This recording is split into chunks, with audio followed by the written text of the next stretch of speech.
याप्रमाणे आपल्याला उदाहरण दिलेलं आहे आणि आपल्याला प्रश्नचिन्ह जागी पर्यायातून उत्तर निवडायचं आहे. बघा आपण कसं सोडवणार असं लक्ष द्या. एचा नंबर किती येईल रे? 1. लेटर प्रमाणे 1. एमचा 13. बरोबर. आता या 1चा 13चा या 156 काय संबंध आहे? तर 1 अधिक 13 बरोबर 14. बरोबर. 14चा वर्ग करून बघूया. 14चा वर्ग आहे किती रे? 196. म्हणजे हा संबंध आला का? हो. आपल्याला काय विचारलंय? बीशी किती आणि पुढच्या चौकोनात येईल म्हणजे आपल्याला दिलेली संख्या काढायची आहे. तर बीचा नंबर किती मुलांनो? 2. अगदी बरोबर. यांचा 14. शाबास.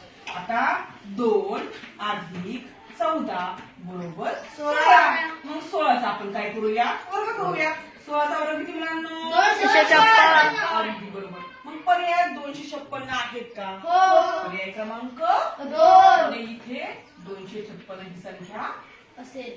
समजलं? हो.